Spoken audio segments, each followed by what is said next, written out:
Welcome back to Comic Book History, episode number 83. We are discussing the third and, to date, the last known person to assume the identity of Ant-Man. Who is this person? Eric O'Grady, the Irredeemable Ant-Man, also known as the Pervert Ant-Man. I'll get to that. Created by Robert Kirkman. Yes, Robert Kirkman, the guy known for doing books like The Walking Dead, Invincible, Super Dinosaur, Thief of Thieves. Basically the president of Skybound Entertainment. And Phil Holster. Yes, of course, his other books involved with, besides Walking Dead, there's also... Oh yeah, he was the guy responsible for Marvel Zombies. No, seriously. Yeah, it's like... You think of basically his stuff is like, damn, the guy did a lot of work for over the comics. Yeah. Basically, you could kind of think of him as Image's version of someone like Jeff Johns, Joshua Williamson, Brian Michael Bendis. Basically a big name talent. And one of the most respected guys in Image. Excuse me.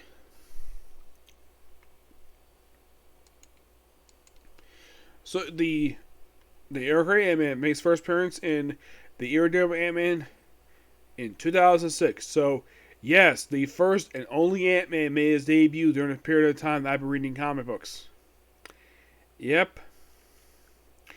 This guy was a member of S.H.I.E.L.D. when he first showed up. Originally, he was on Speedy Ant-Man. He took it off a dead body of a S.H.I.E.L.D. agent. He stole the frickin' costume. Oh, you're probably curious. Why do I refer to him as the pervert Ant-Man? Because this guy once, in his Ant-Man form, decided to not fight crime one time. He decided to take a peek at Carol Danvers taking a shower. Yes, the beautiful Carol Danvers, and he took a peep at her when she's taking a shower. Our hero, a pervert. Yep. His series only lasted 12 issues. Yep, 12 issues. Yes, he was... Fun fact, he was the first Ant-Man to get a solo book. Yeah, that was not part of an anthology. Yeah, he's also the only Ant-Man to basically, who debuted at the start of his own ongoing series, who didn't appear in, some anthology book for the first time, which is strange. Yes, so his book, like I said, lasts 12 issues. It had one issue tied into an event throughout its entire existence. Was it Civil War 1? Nope. It was World War Hulk. Yes, the hilarious image of basically Eric O'Grady trying to fight the Hulk during his World War Hulk phase, where he's more angry than usual. Yeah, you gotta thank Greg Pak for that writing. Yep, where he decided to hide. It was at one point claimed part of the Mighty Avengers. And then once the series wrapped up, probably can't due to the low sale, but someone at Marvel must have really loved this character so much that Dan Slott decided to pick him up and put him in Avengers Initiative. Popped up in issue 8, left in issue 20. What did he do in the book? Read Avengers Initiative. He didn't do very much, aside from basically insult Stature. Well, actually, he insulted Scott Lang. That was pretty much what he was there for. Insulting the late Scott Lang.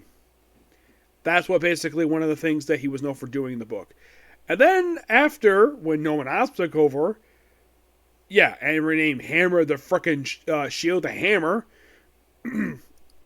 he basically allowed Eric to graduate from the Initiative camp, which is based at Camp Hammond, and got moved over with Thunderbolts, where he joined the book with issue 129 and left with issue 144. If you want to read basically what happened in those events, you got to read his little activities he did with part of Thunderbolts, where basically they were trying to do a version of the Suicide Squad. Yeah, that's something basically Marvel had a session doing this period of time. Trying to make the Thunderbolts Marvel's version of the Suicide Squad. Well, first they were government agency, now they're Suicide Squad.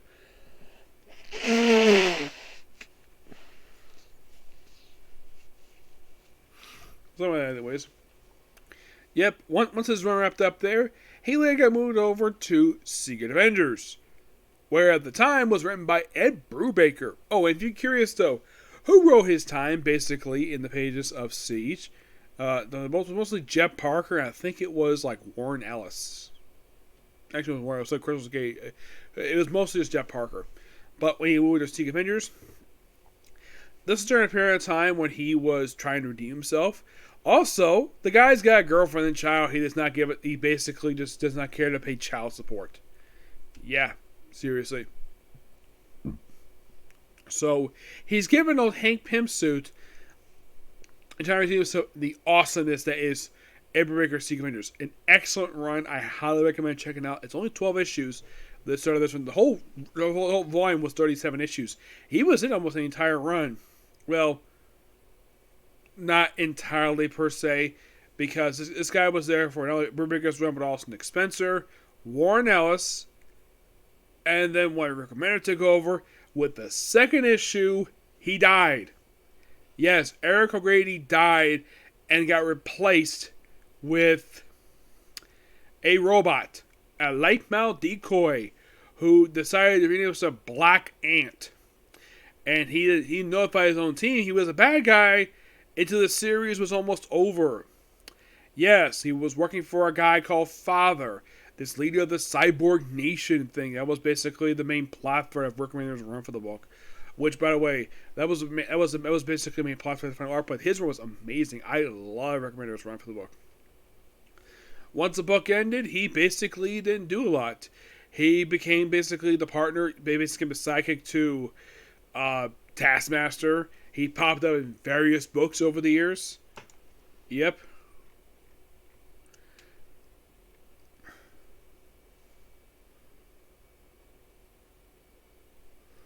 He also popped up in books like Ant-Man and the Wasp when he was part of Secret Avengers. Then basically he became part of the new Illuminati. Yes. A group that was represented by Joshua Williamson.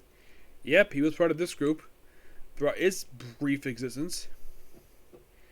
And then he joined Hydra's Avengers during the second half of that, the 11 issues of that volume of Avengers. And then after Secret Empire wrapped up, he became a recurring character in Amazing Spider-Man for some strange reason. Yes, for some strange reason, he was a recurring character in this book. And he appeared on and off with a lot of Nick Spencer's run.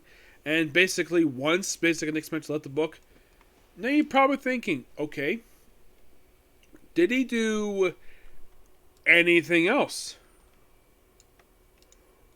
Once, of course, basically the book wrapped up. Like once the book wrapped up, what did he do after this run wrapped up?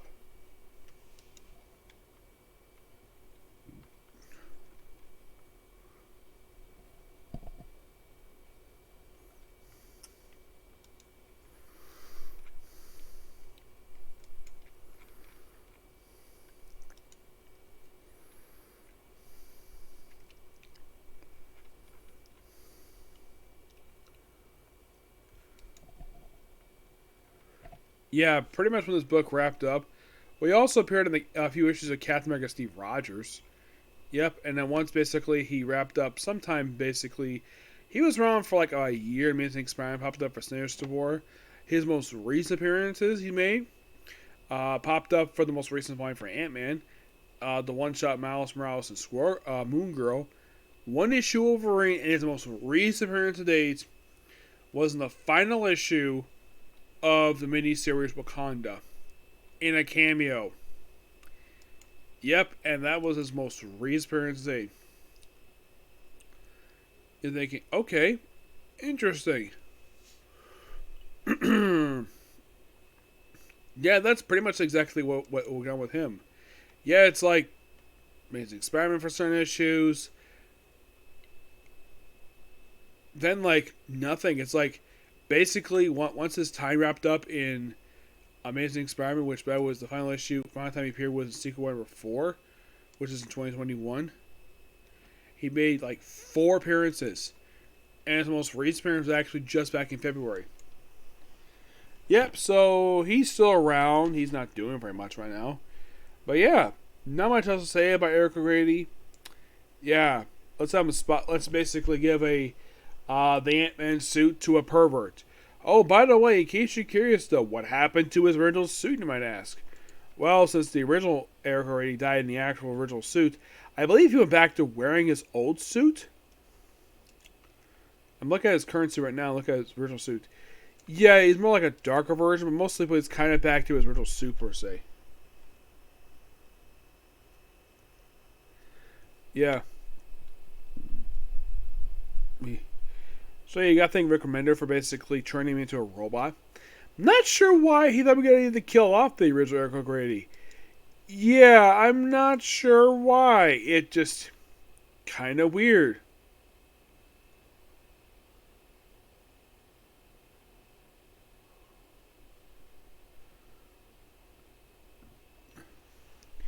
Yeah, but that's your fate for basically Eric O'Grady. He's a robot now for no reason.